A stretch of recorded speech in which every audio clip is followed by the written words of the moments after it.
And welcome, everyone, to episode number 12 of Polar Opposites. Kajan, Theru, Danny Gastelum, alongside myself, Spencer Byers. And today, Cage, we're going to start off hot. We're going to start off, I'm not going to mention any other topics right now. We're going to start with World Cup, FIBA World Cup. You and I did live reactions to every single game except one, because my Wi-Fi did go out, which I was hmm muddy against Serbia, which was like arguably the biggest game. No offense to the Americans, because that had a chance to go to a gold medal. But Canada come out bronze medal winners with a 39-point performance from Dylan Brooks. Yes, make sure I repeat that. 39 points from Dylan Brooks to get, I'm going to say, game MVP at the very least. I think he has another award that they were handing out at the end of the game. I knew you were watching. I definitely was not watching at that point. I had other things to do with my time, including broadcasting, ironically. But anyway, so Canada come out winners over the Americans. They are technically the top-ranked North American team. I'm not sure if that's the way it will work for the 2024 Paris Olympics, but still, Cage, getting their first medal ever, their highest finish ever at a World Cup. How successful did you see the World Cup being, Cajun, for Canada? Oh, a resounding success. And you forgot to mention the 39 points that he had is a program high. Yes, you heard that right. Dylan Brooks with a program high 39 points. Um, but a resounding success nonetheless, considering that there's still a lot of Canadian talent that didn't play for the FIBA World Cup. Yeah, guys like Andrew Wiggins, Jamal Murray was in the mix, but ultimately still getting used to the regular season grind after dealing with injury for a couple of years. So Well, and you have a long playoff run as well, Cajun. yeah, absolutely. And there's a lot of talent. Matherin, Shaden Sharp. You got some of the you got some of the veterans on that team that I feel like could make a big impact, at least with bigs. You're gonna call me crazy for saying this, but Tristan Thompson. He might be good at the FIBA level in terms of like providing a big bruising body on the inside. Um, there there is a ton of talent on this Canadian team, and the fact that what impressed me the most is how quickly they adjusted to the FIBA game in such a short amount of time with the roster, not only with the roster that they had, but with a new coach in the mix too, in Jordi Fernandez, and they were in a tough group to begin it off with France and Latvia. Latvia, granted, they didn't have Porzingis, but they performed better than expected too, and they just wiped that group away, and they took care of that group with ease. Now, sure, they had some stumbles along the way.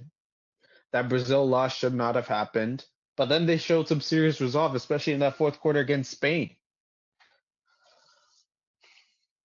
And then they took care of Slovenia, and then they ran into in a more experienced FIBA team in Serbia, and it showed. But credit them for bouncing back. The world finally got to see what Canadian talent is, and the scary part is there's more. There's more to come. They saw SGA, RJ Barrett, Dwight Powell, Kelly Olynyk, stalwart Kelly Olynyk, obviously Dylan Brooks, Nikhil Alexander Walker. But then there were some under the radar guys that really made an impact too, like Trey Bell Haynes, Melvin Ejim, Zach Eady, Phil Scrub, U Sports legend. They really showed up and stepped up for their country. And the scary part is that they're only going to get better. Yeah, Cage, and I think the thing you mentioned there that I want to kind of piggyback off of is Shaden Sharp with Portland, Benedict Mathurin with the Pacers, who I included in my duos we did a couple weeks ago after Bleacher Report posted their awful, no good, rotten, stinky top 5 duos in the NBA. Terrible. And then terrible, as Charles Barkley would say. And then Zach Edey, I think, deserves to get mentioned in there as well, because I think Edey is technically older than Sharp, because Sharp got drafted, not even really playing a college year. He did have that forced year after high school. You must, for the NBA, if you didn't know, to be drafted into the NBA, you must have 1 year post-secondary. So 1 year after high school it will take for you to be drafted into the NBA. Doesn't matter if you play for a pro team, if you play for at college, if you play for technically, I'll say an elite team like the Thompson brothers did, or for the G League Ignite team. Either way, I think technically the Thompson brothers were at overtime, I believe is what their program is called. They're in a different Overtime I'll say elite. overtime elite. I think they're in their own different kind of program type of thing. Yeah. But regardless, it's just 1 year post. He played at Kentucky, technically. He never played though. He basically got redshirted at Kentucky because of injury, and then declared anyway, and then got drafted by Portland, and it's looked with flashes rather impressive. But And he's gonna show even more if that Lillard trade inevitably happens. Well, but even if it doesn't, they're gonna play him. They're gonna find minutes for that young man. The same thing with Mathurin getting his sophomore season underway with the Pacers. I think you forgot to mention Andrew Nembhard, also with the Pacers. Nembhard. I'm not sure how much upside Andrew's got, but I know what he is, and he started a lot of games this year in the NBA. You've also got his brother Ryan Nembhard playing this year for Gonzaga, fresh transfer out of Creighton, which we will talk about again. When the college season starts, I'm a college fan. I'm telling you, we're talking about college ball throughout this pod. That's why I'm going to get Kajan to go multi-week with me when the NBA season inches a little bit closer, because there's going to be so much ball going on between college ball and NBA ball, the end of WNBA ball, a lot of stuff going on, coming in the next month and a half or so, especially just before the NBA season starts October 24th. But, there's a lot of young talent for Canada. Not only SGA, Dylan Brooks, who are not old. Like those guys, RJ Barrett, they're all, 24, 25. I think Brooks is the oldest of the three, of those three. Like the stars of Canada right now are young, and they're only going to get spearheaded by guys below them who are younger and could be better. No offense to SGA, who's a first-team All-NBAer, but you've got guys, younger than him who are going to push him. And we still have Jamal Murray, who has not played yet for Canada at the international level, at least recently, again, because of the long playoff run. Andrew Wiggins, who has not played for Canada in forever, who has said he will play for Canada, just not yet, kind of thing. So we'll see if he does show up for the Olympic team in Paris. But all of that to say, Kajan, with how good the World Cup performance was, all of those things, it's looking forward to that 2024 Olympics we keep mentioning in Paris. And the Americans do seemingly have a roster. LeBron James is already committed to going next year, which I think then takes away, Kajan, the idea that he's going to take a year off or is going to retire after this season if he's going to go to the Olympics, in my mind. And he's trying to recruit Steph Curry and Kevin Durant to go. And there's other guys who are going to go, you'd expect. So, Cage, who do you expect to go for the Americans? And is there a team that's going to be able to stop a fully loaded U.S. roster at the 2024 Olympics? In terms of talent, I don't think there's a team that can fully stop the loaded amount of talent that USA has. But here's one problem. One, the ages. Coming on, and you would think the LeBron, KD, and Steph would be coming off of not only lengthy NBA regular seasons, but lengthy playoff runs as well. Given the teams that they're at, one of the names that I do expect to see, and I think would actually thrive in a FIBA setting, is Devin Booker. Because he played more or less so that style of basketball, like playing off the ball, defending. He played that in Tokyo, and he also played that during his Kentucky days too. So Devin Booker's one name. And then if Draymond Green's in there, I'm like, yeah, they definitely lose. And then you gotta think if if he's healthy, maybe Anthony Davis. But Kyle Kuzma said something that kind of like raised my eyebrows a bit because in a way he's actually right. You can have all the talent in the world, but you got to play your role. But you got to play your role when it comes to FIBA basketball because it's a different animal from NBA basketball. And the USA during this past World Cup didn't adjust. Didn't adjust to the FIBA style quick enough. And he said this: USA basketball better get some NBA stars that know how to play a role. Anybody can be nice with the ball in their hands, but can you be cool with defending and going to the corner for a few possessions? And this is where ego comes in. You got to have a lack of that in terms of playing FIBA basketball. Now the good news is LeBron, KD, Steph, they've been there, done that. At the FIBA, not only at the FIBA level, but at the Olympic level too. So my only worry is like the rest of the guys, aside from LeBron, KD, and Steph, and maybe Booker, who's played at an Olympic level and has thrived too, and age too, because they're playing lengthy regular season. They're coming off a lengthy NBA regular season too. Granted, some of those guys from like other countries do, Canada included. But it's going to be interesting to see talent wise. They'll blow every team out the water, but it's not. But as we saw during the previous FIBA World Cup, talent doesn't always guarantee championships. No, it doesn't. And Kajan, something that just popped up on my screen here that we're going to talk about now because I've just found it is the NBA website has posted who should be on Canada's roster for 2024 Olympics. So let's go through it. Since it's on the NBA website, we might as well look at it. So the guards they think that should go in 2024, obviously implying health, is Shai Gilgeous-Alexander, Nickeil Alexander-Walker, Jamal Murray, and Corey Joseph are their 4 guards. Saying apologies to Trey Bell-Haynes, Andrew Nembhard, Kevin Pangos, and Phil Scrubb. Now, no offense to Corey Joseph, but I think Nembhard would get in over Joseph.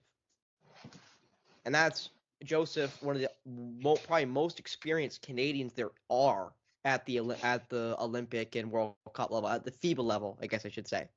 But I think Nembhard would get in over him, personally. Personally, I disagree because experience, especially at the Canadian FIBA level, does matter, especially in like a big stage like the Olympics. And Corey Joseph has a ton of that. He's been there, done that. Now, in terms of talent wise, I think Nembhard is better than Joseph. But it isn't just about talent; it's about fit and like what can you teach, what can you give in terms of like FIBA experience to those guys. And Corey Joseph has a lot of that. So maybe it's not because of talent, but like they need somebody like that. They had somebody like that in Kelly Olynyk. They did at the World Cup. But Corey Joseph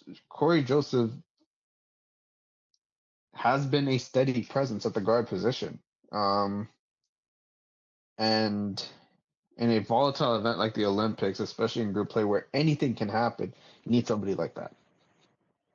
And then looking at the wing position, RJ Barrett, Dylan Brooks, Lou Dort, Melvin Ejim, and Andrew Wiggins. And then apologies to O'Shea Brissett, Benedict Mathurin, Olivier Prosper, the most recent draft pick out of I actually can't remember who, but I'm not gonna say Rutgers, but he just got drafted. And then Shaden Sharp, pardon me. So 3 really young guys there, not making the team in Mathurin, Prosper, and Sharp. I'm surprised they have Ejim there, but it comes down to what I mentioned about Corey Joseph. He's a FIBA veteran. He's a FIBA veteran, and he doesn't play a lot of minutes, but he'll be one of those like do it all guys who plays under the radar but plays hard. Now a little bit of like an like an eyebrow raiser is the fact that Matherin got left off of that and Sharp, but their time will come. I think Mathurin will make it over Edgem by the time next year starts. Because I think Mathurin's going to take a big step forward. Again, I think a lot of this will depend on seasons. Like, say Mathurin stumbles, then I don't think he'll make the team. But if Mathurin plays great, then I think he'll make the team. You know what I mean? Like, I think next year's really going to matter for these young guys. The older guys, it won't. Like, for Wiggins, for Barrett, for Murray, for SGA, like, they're already going to make the team as long as they show up. They show up at the first tryout cage, they're going to make the team, right? It's the guys that, if they really struggle next year, whoever it may be, we could see some guys left off. Like, no offense to Lou Dort, but say Lou Dort struggles really bad next year for whatever reason, just struggles, and Mathurin has a great year. I wouldn't be surprised if they make that switch. And that's not because you or I think anything less of Lou Dort. I am a big advocate for Lou Dort. I think he's one of the best defenders in the NBA, one of the better, arguably the best defender on Canada. If you don't think Dylan Brooks is the best defender on Canada, who's another one of the top defenders in the NBA, so it's great to have both. You have two great stoppers, not just one. But Mm-hmm. If Dort struggles, I could see a guy like Mathurin jumping up and taking his spot because again, that youth and the athleticism and all those things. But we'll have to see. And then to the big guys, there's three centers. Well, I'll say three centers, but three bigs is what they called them. Kelly Olynyk, Dwight Powell, and I know with Charles Bediako? Bediako. Bediako, there you go. Was their extra center, basically. It's an interesting pick. It's a very interesting pick, and I remember seeing him. Who did he play for at the rep level? Ridley College. Him and his brother Jaden were playing at Ridley College. And he had some good touch on the inside. So this is a pick out of left, but this is if there's one weakness of this Canadian team, it's their bigs. They don't have the same amount of depth and star talent as say on the guards and wing side. So it just comes down to who will play the FIBA game better. And this might be and to be honest, I don't know. Aside from Olynyk and Powell, because they've been FIBA mainstays for Team Canada.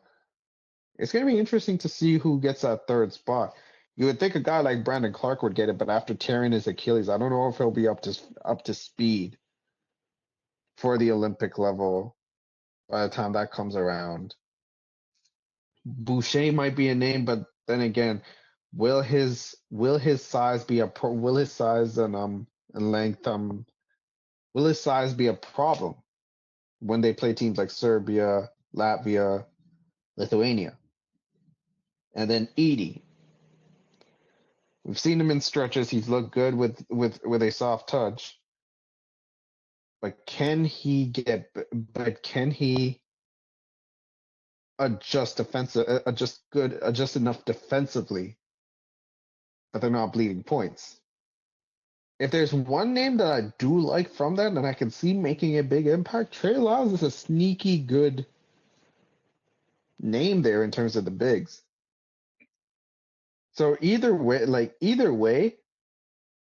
it just comes down to who's going to be the better fit for this Canadian team. And to be honest, aside from Olynyk and Powell, I have no clue. Well, not to interrupt you there, Kajan, but I'll give you the litany of names too. And the way they did it, so they gave you the names, and then they said apologies too, and then gave you all the honorable mentions. They have a lot of honorable mentions, comparatively speaking, to the guards and the forwards. So of the bigs, they have Kyle Anderson, or Kyle Alexander, pardon me. I don't know how I messed that up. But Kyle Alexander, Kem Birch, Chris Boucher, Brandon Clark, Zach Edey, Trey Lyles, and Leonard Miller. Most recent draft pick, I believe. By the T-Wolves. So a They didn't lot have a of Paul. guys that could fit into that third spot over Bediako because he will be playing for the Spurs after going undrafted this year. So you've got what? I don't know where Alexander is right now, but Birch NBA, Boucher NBA, Clark NBA, Edey back in college, Trey Lyles is in the NBA, Bediako will be in the NBA, and Leonard will be in the NBA. So that's a lot of guys in the NBA that are going to be fighting for that third spot behind Powell and Olynyk. And you I got to gotta think it's going to be a guy that's tall, it's over 7 feet. So that might give Chris Boucher a little bit of a step down because they're going to be looking for a guy that's a little bit bigger than Powell, a little bit bigger than Olynyk, which might give an advantage to guys like Edey playing at the college level, and I believe even Leonard, I believe, is over 7 feet, but I'll check that quick. I got a name that he ain't 7 feet, but the way he plays on the offensive glass could bode well for Team Canada, especially trying to get stuff done on the inside. Tristan Thompson. Back with the Cavs, freshly back with the Cavs. He has experience Um, too. he has experience and he gets the dirty work done on the boards and on the inside too, and that's what Canada sorely needs. Because Powell is that type. Powell is that type of guy, like pick and like running the pick and roll, but not really much of a rebounder in comparison to Tristan Thompson, who has made a living grabbing rebounds and playing defense and knowing his role. So a guy like that might not be such a bad idea for Team Canada, if if he's their third big, they'll definitely be undersized. And here, ironically, Cage, I'll make sure I say this. So they put or Leonard Miller, pardon me, at the bigs because he's 6'10", but he technically doesn't play big. He's a small forward. He's a really tall forward. So I don't even know if he'll make the team because he'll technically be put in the same pool as guys like Benedict Mathurin, who's 6'6", who's an undersized small forward, and guys like Prosper, who's a fresh draft pick as well, right? So I'm not even sure Miller will have a chance at this roster, even though he, depending on how well he plays for the T-Wolves, we'll have to see. But I think, again, no offense to Bediako, unless he absolutely balls out with the Spurs, which he could. Which he absolutely could. He'll have all the time in the world because the Spurs are most likely, even with Wembanyama, are going to be terrible. They're going to be terrible. So you'd expect that he'll have all the chances in the world to improve with Greg Popovich. But I think Zach Edey still has a great chance of taking that third big spot because he'll be a star at Purdue. And if Purdue does anything, it'll be because of Zach Edey. No offense to the rest of that team and Coach Painter. So it'll be really interesting to see, Cage. Really interesting to see what the Canadian team looks like and what the American team looks like. And no offense, what the European team look like, European teams, because you're going to see the Serbians who got the silver medal. They're going to have their best player back in Nikola Jokic. The And the best player Germans, in the world, who are reigning World Cup champions, have Franz Wagner, have Mo Wagner. They have Dennis Schroeder, who was the MVP of the whole tournament. You've got the Greece. They're going to get back Giannis. Doncic obviously be back with Serbia. We're going to have some big players back at the Olympics. The Americans are not going to be the only team with NBA talent. Yes, they might have the most NBA talent, but only 5 of them can play at a time. yeah. And are they used to the FIBA rule set? Some of them, maybe. LeBron, of course. KD, if he goes, of course. Cade, Steph, of course. But some guys won't. And we'll see if that does hinder them like it did the young guys that went to this World Cup that got 4th place. That did not get a medal at the World Cup. And to piggyback off that, Giannis, a couple things he's been in the headlines for, Cage, and I want you to take this one. Apparently, Giannis has been saying Noah Lyles was right, quoting himself by saying that he didn't even know he needed to say it. He did not know he even needed to say it. He thought it was obvious that the world champions in the NBA were not the world champions. I'm gonna read this quote in full. I want to back him up so bad. He received so much backlash for saying the obvious, but think some people don't understand it. I think it's, I don't know, maybe it's like, sorry, how can I say this politely? Maybe it's just an arrogance thing, you know? I don't think in any other sport you are called the world champions. In soccer, which is way bigger than the NBA, more popular than the NBA, when they win the Champions League, they say you are the UEFA Champions League champions or whatever the case might be. They don't say the world champions. When they win the World Cup, they play against the USA team, they play against the teams around the world, countries around the world. Then they say they're the world champs. But in the NBA, you say they're the world champs. Um, oh, and then it continues. For me, I think Ginobili says it the best. Because they won in 2006, Argentina won the World Cup. I'm the world champ. You guys are the NBA champs, but I'm the world champs because I went and beat the Greek team that had beat the USA team the previous game. I beat the Spanish team. I beat the Brazilian team. So I'm the world champ. I agree. At the end of the day, in order for you to be the world champ, you have to beat the world. And he understands, and he said, to paraphrase what else he said, he understands that the NBA is the best league in the world, and the talent in the NBA is by far the best in the world. But you can't say you're the world champs because you played in the best league in the world. And then to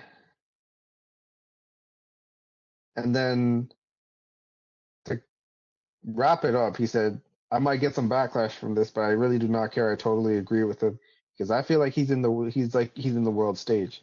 He, as in Noah Lyles, he's the best in the U.S., for example, and then he goes and competes against other athletes from other countries, and then he thrives in that. So that's when you are the world champ, when you compete against everybody in the world. So long story short, I totally agree with him. And in correction to that quote, Ginobili led Argentina to a medal at the '04 Olympics.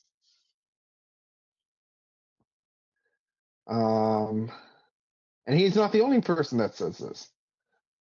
Greg Popovich has said this before too. So this is an interesting quote from Giannis, and he said a lot during this podcast, during his appearance on 48 Minutes, which is a podcast hosted by a former Bucks assistant coach, Russ Geiger. And you and I were talking about this before. The Europeans have that mindset. It's most of the Europeans that have this mindset, but Giannis mentioned the word arrogance. I'm gonna mention another word, entitlement. The Americans have a lot of that, of both of that. And I think that's playing a role. I saw some crazy stuff on Twitter right after Noah Lyles made those comments, and it's ironic that Noah Lyles made that because he's an American. On top of that, but saw a tweet from Aaron Gordon. It's like, man, whatever. I'm smoking him in the 200 meters. I'm like, that's a specialty. I'm looking at that. I'm like, man, you stupid. I'm like, that's a specialty sport. That's basically a specialty. So he is right about one thing. That when it comes to stuff like the NBA and Americans, they are arrogant and they are entitled. And I think what's going to happen during next year's Olympics is going to be a movie, literally. I guess we'll see if that's true, Cage, but it's definitely, again, as you and I talked about before, and as you mentioned, it's definitely a more European mindset because you mentioned soccer. But to give context, because in fairness to people who believe that I'll say I do, that the NBA champion is the world champion, even though it's not a world championship because they obviously they don't have European teams in it. In fairness, in soccer, they don't have like to I guess try to explain it is they have different leagues. The Champions League is its own thing. They have individual leagues where they like the English Premier League, what technically the EPL now, which is the English Premier League, I guess I should say. I'm thinking of the Barclays Premier League, which it was called before. The Spanish Premier or the Spanish League, La Liga, Serie A, which is Italy, Ligue 1, which is France, Germany, which is the Bundesliga. Like those are top 5 leagues, and then you have other leagues like in Portugal, like in Belgium, which are decent leagues. Russia has an okay league. Even Ukraine, Shakhtar Donetsk are a good, really good team out in Ukraine. Like there are great teams all over the world in soccer, which is why they have the Champions League. Is because there always will be a dispute on who's the best team in the world because you have champion in England, champion in Spain, champion in Italy, champion in France, whatever, champion in Germany, right? We don't really have that in these sports, in the North Americanized sports, like in football and baseball and hockey in basketball. Yes, there are European leagues that are really good, but they're not comparable to what we have here in North America. They aren't. Like, no offense to EuroLeague, no offense to the KHL, which is the second best hockey league, which I honestly think is probably the most comparable like to like with the NHL of any league. There really isn't a top football league. It is not American. Baseball, same thing. I would say that there probably a Central American league with the Dominican Republic, with Cuba, that have really good players that would be able to put a number on the MLB teams, but it just is not comparable. It isn't in rule set and in just player base. So do I think it is wrong to say they're world champions? No. But do I disagree with the Europeans and with Noah Lyles who say they aren't world champions? No, because in fairness, they're right. Like they aren't actually world champions, but they are world champions. If you understand what I'm saying, Cage. Like they aren't like actually, but they are because they are. Like if we put them up against the best EuroLeague team, the game wouldn't be close. In my opinion, the game wouldn't be close. As no offense to Real Madrid or any team that could win it, but there's a reason why players that can't make it in the NBA go to the EuroLeague. Yeah. Right? Like there is a reason for that. The same thing with why players go from the NHL to the KHL. Or vice versa. When the player is so good in the KHL, they come to the NHL. Or when the players are doing great in the EuroLeague, they come to the NBA. Like, no offense, if the EuroLeague is so great, then why did Nikola Jokic come over? Why didn't Luka Doncic come over? Luka Doncic just said that the EuroLeague's harder. Then why isn't he playing there? Right? Yep. Like, in fairness to those entitled Americans, which of course they are, because North Americans are rather entitled. I include Canadians in that. And no offense to Mexico, but they get lumped in with us.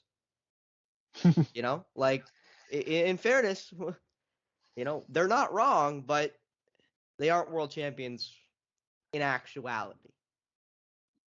But we will continue to call them that. At the end of the call, Cage, you'll be damned if you're not going to hear Joe Buck yell when the World Series champion is crowned in October, the world champions of baseball. Yep. Or the Super Bowl champions are the world champions of football. Like, it's not going to change. In fairness to Noah Lyles also. But to quickly continue with Giannis, he also made headlines with, as you mentioned there, with that comment about the world champions. He also got in trouble on that same podcast by saying, by saying he's willing to lead the Bucks if there's a better situation. And here's the full quote of that. At the end of the day, I am a winner. What a comment by that, by the way. I want to be a winner. Contracts, fame, status, comfort zone does not matter to me. What matters to me at the end of the day is that thing right there. And then he pointed at the Larry O'Brien Trophy, the NBA title. That's what matters. And I don't want to be able to get stuck in this lifetime to keep on talking about the same story. Oh, we went to Game 6 in the NBA Finals. We won. We were down 2-0. We came back. We won 4 games. I'm tired of hearing the same story over and over again. And the quote continues for quite a while. I won't continue it, but I'll see if I can skim through it here and find the comment where he says that he's willing to leave it. At the end of the day, but at the end of the day, if the Milwaukee Bucks organization, which is the same thing as I say every single year I've been with the Bucks, as long as we are in for a championship, as long as nobody's comfortable, as long as everybody's sacrificing the same amount of time, sweat, and blood, that I've sacrificed for the city to win a championship, we are all good. The moment I feel like people are complacent and they're okay because at the end of the day, this is the NBA, you are taken care of. You stay at a 5-star hotel, you eat the best food, lobster, you go and drink wine. I don't drink, but as you can tell by his language, you get a chapter, blah, blah, blah, blah, blah. You know, yeah, I don't want to be comfortable. I want us to win championships. So obviously, Giannis is saying he just wants his guys to compete, which I think every athlete wants just their guys to compete. But I'm not going to say showing a lack of loyalty because he's been very loyal to Milwaukee as of late. And they are a small market team in the NBA. But if you're a Milwaukee fan, that's worrying because that could mean he could leave at any point and just say, I don't think we're going to win. I don't think these guys are trying hard enough. I want out. Send me wherever. Because he'll obviously choose where he's going to go, as every NBA player does, Cage. But if you were a Bucks fan, how worried would you be by those comments of their star, Giannis Antetokounmpo? First of all, I don't think there was anything wrong with it. Me personally, I don't think there was anything wrong with what he said. Because at the end of the day, you can be loyal all you want, but it is a business at the end of the day, and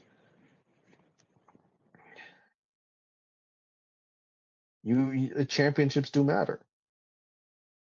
Championships are a big part of a player's legacy. Um,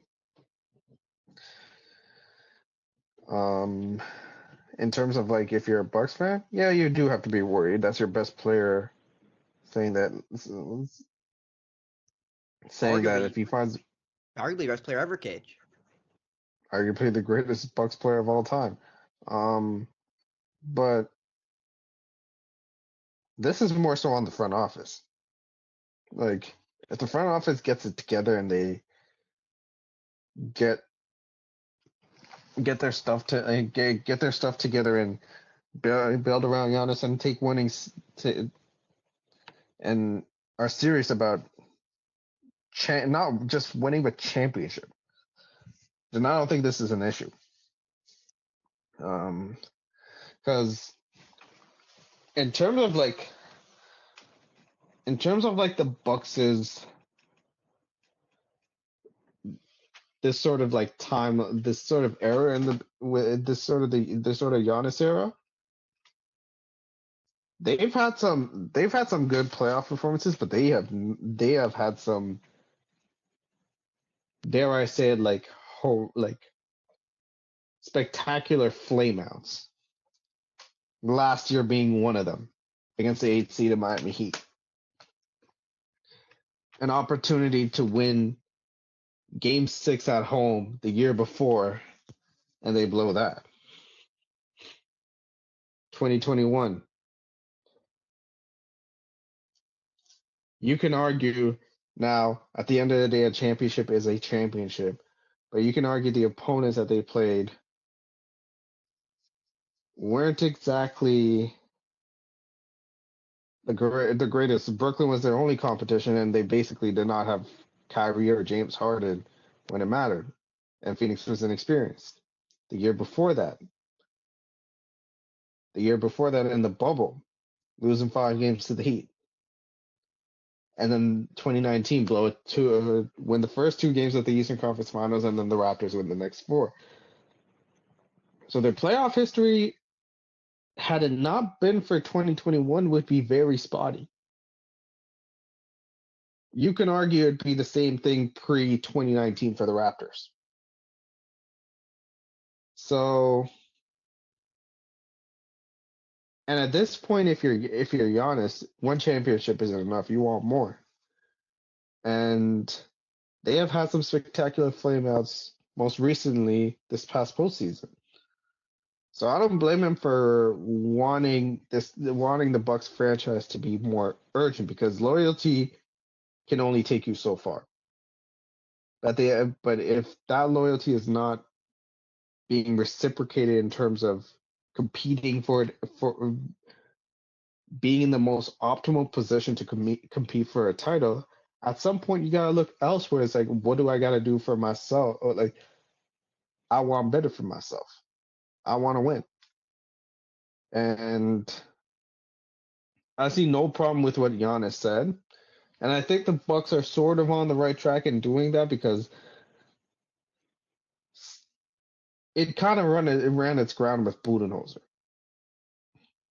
There needed to be a new voice, and it remains to be seen if Adrian Griffin's going to be that voice for the Bucks to lead them to a championship again. But this is going to be something to closely monitor as the season goes along. But to put it all in to put it short, if you're a Bucks fan, I'd be a tad worried, but it's still too early to tell because fans are loyal. Because let's be real, most fans are loyal to a team. But if that team's not performing up to par, you gotta understand that like some of the stars just want better for themselves. And a guy like Giannis who has done everything for this Bucks franchise, I think he more than has that leeway. I don't disagree with you, Kajan, that he definitely has that type of pull. And in fairness to Giannis, he did bring a championship to Milwaukee, only their second in team history. So he does get a lot more leniency than most other athletes will. And I think he's just saying, as you probably said, as I was going through some more other stuff for this particular show, that before I misuse my words. Guess I just lost my point. Well, anyway, Giannis is a great player, and teams are going to want him anyway. Or there we go. That fans are going to want to hear that anyway. The fans want to win too. When they have one of the best players in the world, fans are going to want to win. So Giannis is just saying what the fans are thinking too. That if we're not going to win, then you might as well trade Giannis, get as many young pieces and draft picks that you can, and wait for the next player. And yeah, I understand that some fans won't feel that way because of that emotion that Giannis will give you because of how good he's been for the organization, bringing a championship back to Milwaukee, all that stuff. But the reality is, if you're not going to win, then what's the point of having players like Giannis? Right? Kind of right now what the Raptors are doing. I know we keep bringing up the Raptors, but at the end of the day, you and I live in Toronto. Toronto is the mecca for us, and you are a Raptors fan. What's the point of having Pascal Siakam and OG Anunoby and Jakob Poeltl if you're not going to win? Like, what's the point of having players that are all-star caliber, Pascal included, if they're not going to win? So I think Giannis is just stating the obvious, that if we're not going to win, if I'm not going to win here, then I will win somewhere else. And he'll get that cachet because he's already brought a ring there. And of course, the NBA media is going to run with it and make it something that it's not, but it's the obvious. Like, and why would you? Why he's going to the Lakers or he's going to the Knicks? I already saw a report he's going to the Knicks, Cage. Already going to the Knicks. Bruh. Took all of 1 day, so he's going to the Knickerbockers. We've talked about big market discrepancies, and it's like both of our blood. So let's not get to that. Because it's coming, Cage. It's coming. The moment a big player, doesn't matter who it is, does not matter who it is. The moment they are on the block, it's okay. They're going to Boston. They're going to LA to play for either the Clippers or the Lakers, or they're going to the New York, even play for Brooklyn. Play for the Nets, but usually it's for the Knicks. Normally, almost always it's for the Knicks. Miami got to be added to that list too. And now you can sprinkle in Miami because of course you got Pat Riley, and you can sprinkle in the Mavs because you got Mark Cuban, but they're normally sparse too. Like normally it's the first teams you'll hear, player wants out, Lakers, Knicks. And then you'll hear about Brooklyn or Boston or the Clippers. And then you might hear, Miami might be in the mix. The Mavs might be in the mix. And then you'll hear about everybody else. Golden State, if it's a big player, if they can afford them. No one really thought that until they got KD. And then it was everyone's going to Golden State. Yep. But, it was expected. But I just thought it was funny that the first article I saw, too, was Giannis is reported going to the Knicks as the rumors continue. Like, yeah, the rumors. Get out of here. The rumors. He's going to go to the Knicks, a team that placed 4 spots lower than his team last year in the Eastern Conference standings. Yeah, he's going to go to the Knicks. Like, are you nuts? Jesus. Like, what a joke. They moved around further, though. Oh, yeah, okay. Just because they can beat the Cavs who laid an egg in the first round. Oh, okay, Kajan. Okay. Ooh, okay. Okay. Anyway, now we are going to go to my Scrabble board. Kajan, are you ready? We got the Scrabble board all up. I got 3 names for you.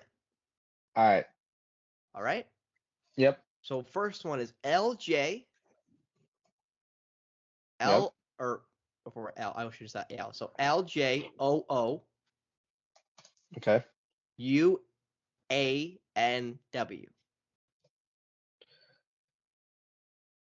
Hakeem Olajuwon? It is Hakeem Olajuwon, the Dream from Nigeria, who did represent America during the Dream Team era. He was working out with Giannis most recently, and that was also mentioned in that long interview, and I kept talking about there on that podcast on 48 minutes. So Hakeem Olajuwon getting his workout now with Giannis Antetokounmpo, and that could make him real dangerous inside working with one of the best big men ever. Now our next game. I expect you to get this one too. Okay. All right. NOBNRE.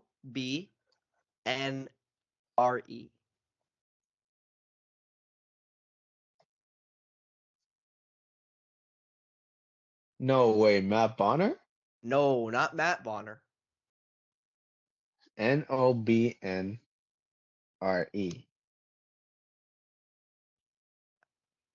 I almost want to give you a hint.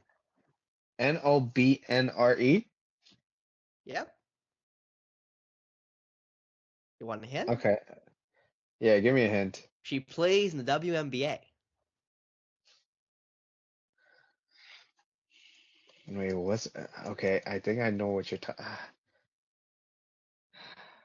I might have stumped him, ladies and gentlemen. I might have stumped him. DeWanna Bonner? It is DeWanna Bonner. Double Bonner had 17 points, 15 rebounds in the Connecticut Suns' Game 1 win of the WNBA playoffs, their first series against the Minnesota Lynx in the 3-6 seeds. I also want to mention Vegas got their first win of the playoffs as well, getting a 87-59 win over the Chicago Sky in a 1-8 seed. Games going on tomorrow night. I had to make sure I did my math there in my head.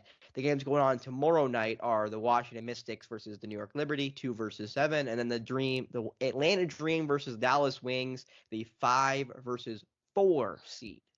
So WNBA playoffs are in full effect. Their next rounds will be starting on September 24th, and then the finals will be going on October 8th. When we ramp up, Cage, we might actually move it a day early. If the WNBA finals start on the 8th, you and I have been talking about when we're going to start ramping up and doing some more episodes a week. Maybe it will be the 8th. That's the 8th.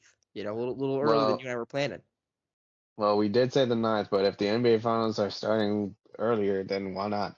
If it's one day, especially if it's just one day, Cage, if it's just one day earlier, then we might as well start we might either do it pre-game or post-game, or we'll talk about that after. But anyway, so WNBA playoffs are in full effect. And the last day, Cajun. So the third name. Now, I don't know if you'll know this one. But we'll see if you do. ZGNRIKECDO.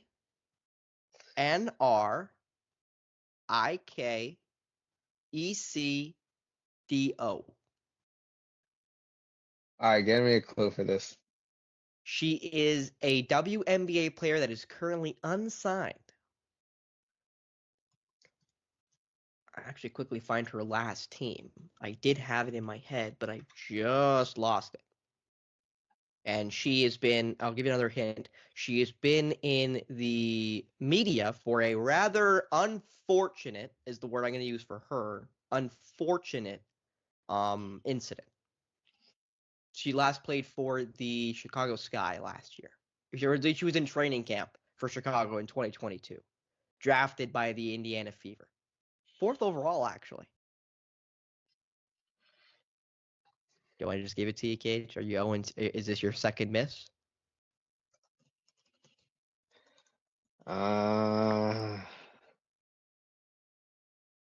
Ooh, might be your second miss. Did I get him? Go for it. It's Kaiser Gondrzick. Oh my goodness. Oh my And the goodness. reason why she made our Chicago boards today, Cajun, as you know, is because she is the ex-girlfriend, I'll make sure I say ex at this point, of Kevin Porter Jr., who is in the media for a heinous act at this point. Again, I will wait for guilt or innocent on them proven guilty, but he has allegedly, at least he's going to court, for attacking his girlfriend at the time in a New York hotel room. And the woman left with a fractured neck vertebrae and a deep cut under or above her right eye. Kevin Porter Jr., 23, current Houston Rocket, is being charged with felony assault and strangulation in connection to the incident that happened on Monday. And that was this Monday. The girlfriend in question is Kaiser Gondrzick. Kaiser, former WNBA player, currently unsigned, 26 years young. She played 5 years in college, technically. She only played 4 years, but she had to take a year off because of transfer. She started at Michigan. She's from Michigan, like from Detroit, Michigan, the state. She went to Michigan University, was a Wolverine. She then transferred to West Virginia to be a Mountaineer, and she played 3 years at West Virginia and was drafted 4th overall. And then has not had the success in the WNBA like she did in college.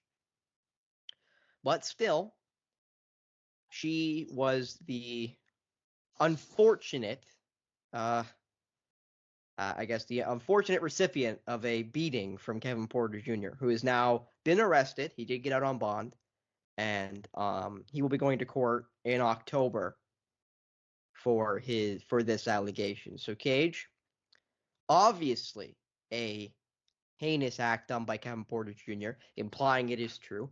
You have to assume it's true if they've got it on camera and they're prosecuting him, and she has all these injuries that are public knowledge. What do you think should happen to Kevin Porter Jr.? Before we get into, he's now apparently on the block from the Houston Rockets. Not even talk about that. The basketball at this point is a lesser story. What do you think should happen? What should the NBA do once this investigation is done? Because the NBA is obviously going to do their own investigation. What do you think they should do to Kevin Porter Jr. once they do their investigation? Now, you mentioned something about the Rockets trying to trade Kevin Porter Jr. What are they thinking? In a sort of situation like that, and I read that too, you're trying to give away draft compensation for a guy who is about to be prosecuted for beating up his ex-girl. Cut ties. What are you doing? The injuries that I saw there that I saw were heinous. It reminds me of Miles Bridges. A fractured vertebrae and a cut above her right eye, I believe. And strangulation. And in the report, she said that Porter Jr. wrapped his hands around her neck and strangled her, causing her to have difficulty breathing, redness and bruises on her neck, and loss of motion in her right arm. So, but unable to use her left arm. So that's included in another charge of strangulation, but that's not included in the injured like the broken vertebrae and the cut. So not a good look. Obviously, trying to say things without trying to indict him, because again, he's still gonna get proven guilty of this stuff. You and I just can't just say inflammatory things about him, and then it come out that he didn't do it, or she doesn't press charges, or whatever may happen.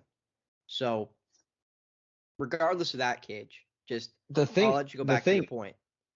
The thing is, he's had a history of getting in trouble with the law too. It hasn't just been a one-time thing with him. Like when he was at USC, suspended 2 games for conduct issues, and then in 2020, he was involved in a one-car crash, and he was charged with improper handling of a firearm in a motor vehicle, failure to control that vehicle, and then possession of weed. Um, Although those charges were eventually dismissed, and then he got drafted by Cleveland. We gotta remember this. He got drafted by Cleveland, and then got traded to the Rockets. But not because it just didn't work out. Character issues. Um, During that 2020-21 season, he apparently lost his cool and began throwing things in the locker room after a trade that brought in a new player and resulted in his own locker room being moved, and then he confronted Cavs GM Kobe Altman and then got traded after, and then got suspended the next season after an altercation with now former Rockets head coach Stephen Silas with another locker room outburst. And then he got fined $50,000 that same year for violating the league's health and safety rules by visiting a Miami strip club.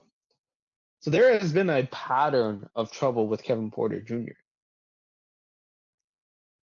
And I think there's so many parties to blame for this. Well, Cage, before you continue, I want to add some stuff to what you said. He also has a weapons charge back from 2020 in November when he was still a Cleveland Cavalier. He was in a single car accident and was charged for improper handling of a firearm in a vehicle, which is a Oh yeah, I did mention that. You did? Pardon me. Yeah, Well, and I did. they did decline to indict him on the felony gun charge, and then just got the misdemeanor for driving without a license also dropped. So again, he has had trouble with the law and gotten away with it. I'll go as far as to say I know he won't get away with this, but Keisha, I don't think you mentioned this because I was just looking at this while I was reading the article that the Score posted that he just signed last summer a 4-year, $82.5 million contract extension. So he's going into his third year and basically $20 million a season with the Houston Rockets. So that's why he's getting traded, not getting cut, is because they don't want to pay him all that money. But at the same time, like, And he averaged 19 points a game last year, his highest of his career. And I'm not trying to say that anyone will trade for him. I hope no one does. But they don't want to give him all that money. And he is a really good basketball player. It just sucks that he can't seem to keep himself out of trouble.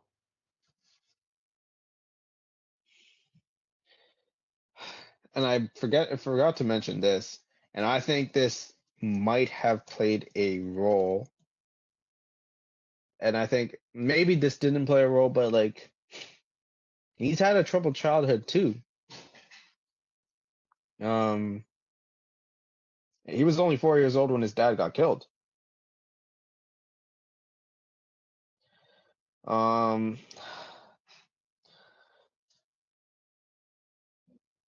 I'm gonna say this. I don't think he goes to jail,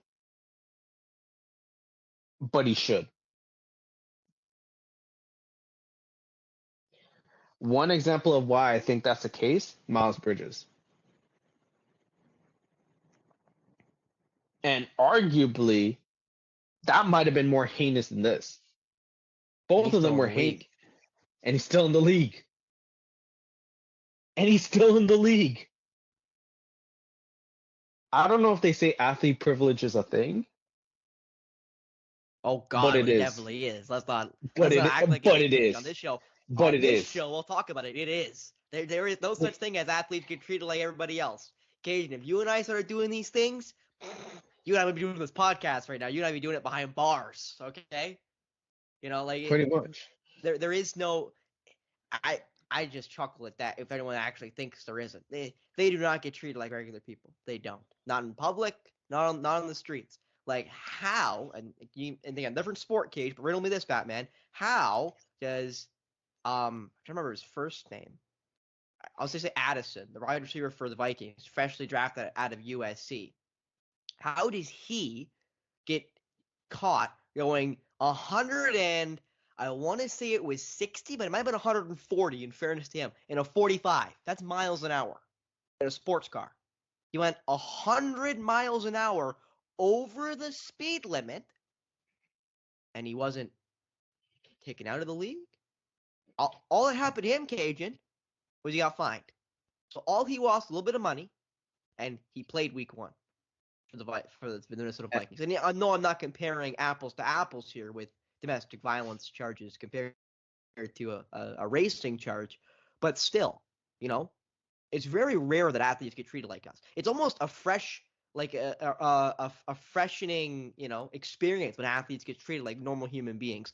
Like when Michael Vick got the year in prison for the dog fighting, or I know these are all NFL players, but NFL is my specialty, as we talked about yesterday on the outrage, and Henry Ruggs with the vehicular manslaughter, also going at extreme speeds while intoxicated. I don't think Addison was intoxicated, but regardless, and Ruggs killed people. Ruggs killed, I believe, a woman and her dog that were in the car that he hit, and now he's going to prison, most likely. I believe his court case is still going on, but he's out of the league and may never play again. Which, no offense to Henry Ruggs, who's a good football player, shouldn't. Like, you shouldn't. There are some things actions have consequences. How can you tell a child actions have consequences when the athletes they're watching on the court or on the field or on the ice don't? They don't. And you know what I think might be the most telling part of this part that is true. That I have a feeling that, like, we all say the innocent until proven guilty thing. But her sister went to Instagram. I don't know if you heard about this, but she went to Instagram after KPJ's arrest. And I am going to paraphrase this because there is a lot of swearing in this. She tagged him and said, "If you think you're going to touch my sister and not get touched, count your days. Better hope and pray you'll be able to ever walk again, let alone dribble. You may have gone away with this in the past because your mama ain't beat you. I'm gonna say but we spank little punk butts, painting nails sissy, bleep like you every day. Don't show up to that crib. We gonna do it to you." Well, that's a felony threat. I'm gonna say that for right now. But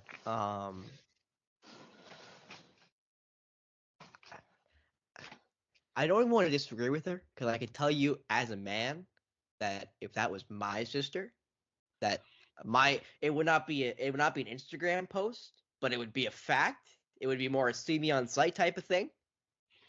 Mm-hmm. Like, I know Cajun, you feel the same way. If I showed up somewhere and I recognize you, you're not safe. Like, you're not. Like, that's a reality. It's not trying to be, not an eye for an eye, type of thing. But the reality is, actions have consequences. And if you make a decision, you can make that decision. But the moment you make that decision, I will make my decision. And I do want to mention the Miles Bridges the Miles Bridges incident. So his, well, I'll say wife, but looks like I'll say girlfriend instead. Michelle Johnson, who they have 2 kids together. Back in 2022 in June, he got charged for domestic violence and got bonded out. And he apparently assaulted her in front of their 2 children, which is heinous in its own right. And then looking through Johnson's hospital report, which he posted on Instagram, she was an adult victim of abuse by male partner, which included assault by strangulation, brain concussion, closed fracture of nasal bone, contusion to the rib, which is a bruised rib, multiple bruises, a neck muscle strain. And then he was charged with 1 felony of injuring a child's parent and 2 felony counts of child abuse as well. The following day, he pled not guilty to all 3 charges, and he pleaded no contest to the domestic violence charge, and was sentenced to 3 years probation. The other 2 charges were dismissed. So he cut a deal. He cut a deal to keep his NBA career. And again, as Kajan mentioned, he's back in the NBA. He is back with the Charlotte Hornets, who have had him since 2018. So don't think this Kevin Porter Jr. is not going to play in the NBA again. Kevin Porter Jr. is going to be on an NBA roster next year. If that's with Houston or if that's somebody else, by the time October 24th rolls around, Kajan, we don't know. But the reality is he'll be on another NBA roster. It's just a matter of who, which is sad, but kind of is the way it is, isn't it? And at least with, and I'm gonna say this, at least with Miles Bridges, he didn't really have a history of this. He didn't really have a history of this, and I'm looking at this right now. Apparently it says Michelle Johnson is Miles Bridges' wife. A year after that, she claims like she has actually defended him and said he's not a woman beater.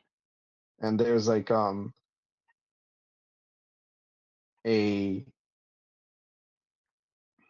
lengthy Twitter post that she posted.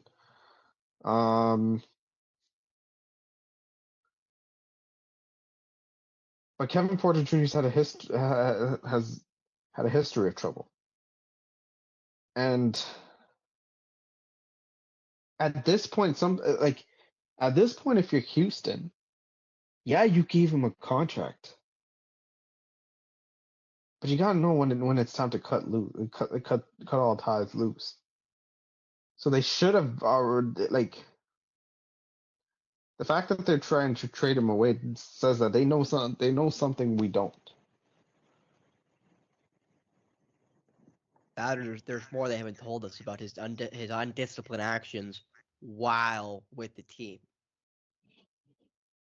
You know, because that also could be playing a factor, Cage, that there's other stuff that we obviously don't know about that, also play a factor. But now going on to our last topic, I know that one was kind of hard-hitting. That one was kind of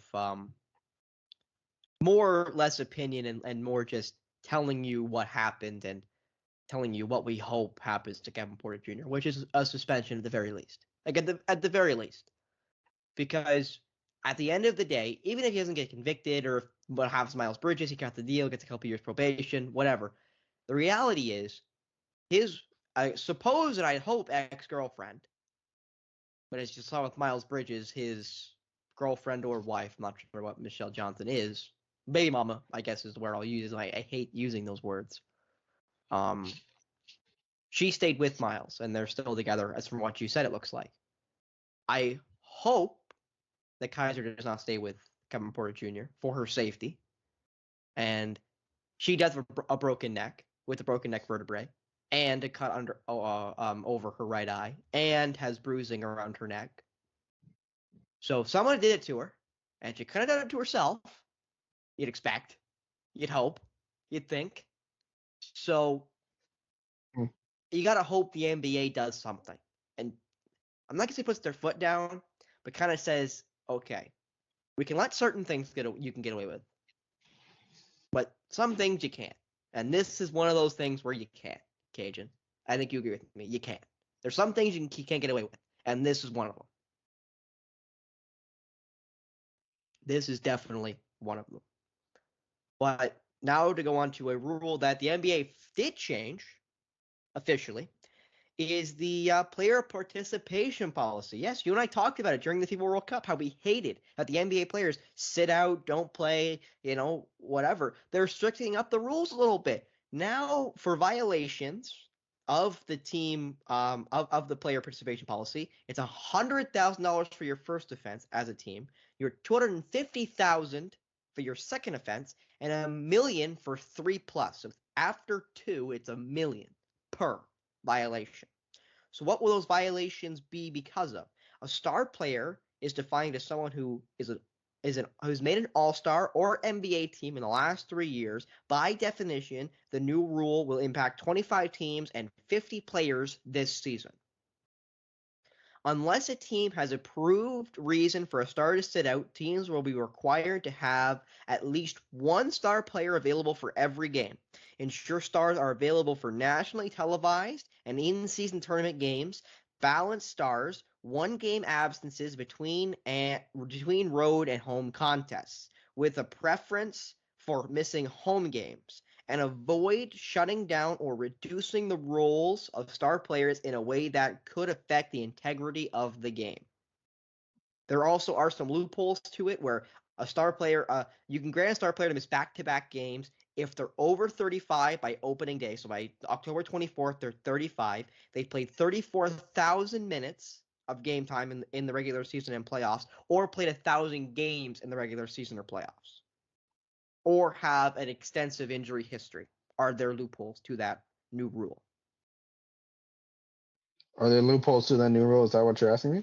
No. I was just finishing my statement up. There are loopholes to the new rule. It's just, they are rather hard to hit. You have to be a really veteran player to get away with it. And then I'll finish off your occasion with, this is the second measure the NBA has taken this year to mitigate load management. In April, the league and the Players Association agreed to a new collective bargaining agreement that required players to make at least 65 appearances in order to qualify for top individual awards such as the MVP, etc. So they're trying, Cajun, to fix what you and I complained about guys sitting out. Do I think it's really going to change anything? I don't know. But if anything's gonna, it's this new change, Cajun, with the big fines. These are not the $25,000, $50,000 fines. These are big fines that are going to be hitting teams. And yes, they are billionaires, but that's not cash. That's stock. That's land. That's everything. Their net worth is everything. They don't have that in cash. They're not going to have $10 million to give away in a bunch of violations of this new rule. So it's a start. Hopefully they continue with this to continue to get guys to show up, because as Adam Silver said, Cajun, if you're healthy, if you are a healthy player in this league, the expectation is you're going to play. We are an 82 game league. So Adam Silver obviously sees the problem, Cajun. Do you think these new policies for the player participation are going to affect this season, that guys are going to play more? Or do you think it's not going to make any difference at all? I think it's going to make a bit of a difference, but I don't think it's going to make a big difference because, like any sort of rule, teams are going to find loopholes. They're going to try to find way to finesse it. But I will say this is a step in the right direction, because we've seen too many of this where stars sit out games. And it's been a problem. It's been a problem, as my dog agrees with that take too.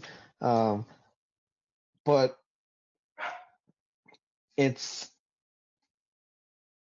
has been a problem, like not only for the league, but also for fans who just want to watch their favorite player play, only for them to not play due to load management. And then of course there's the fantasy basketball side, that they get cheese whenever a player gets rested due to load management. So it affects everyone, and not in a good way. So hopefully obviously teams are going to find loopholes around this, and there's no really effective rule to curbing load management. But the NBA is trying to do something to curb it. And you see a lot of load management with these stars. So hopefully this does put a stop to it. I don't think it'll put a stop to it, but I think it's going to. But I don't think we're going to see a lot of those egregious load management reasons for some of their stars, like what Dallas did at the end of the season, just to blatantly tank just to get their top 10 draft pick. I don't think something like that's going to happen. And I think most fans hope that doesn't happen, right? Because if that does happen, then other teams are going to do it, and it's going to become an epidemic, which no Yeah, one wants. yeah, absolutely. So if this rule puts an end to that and to stuff like that, I'm all for it, and I hope it does. I hope it does too. But that'll be it here for us. From Polar Opposites for Kajan, Thiru, Fanny Castle, I'm Spencer Byers. Thank you so much for taking in episode number 12 of Polar Opposites. We'll see you for number 13 next week, same time, same place, here on the Outrage Inc.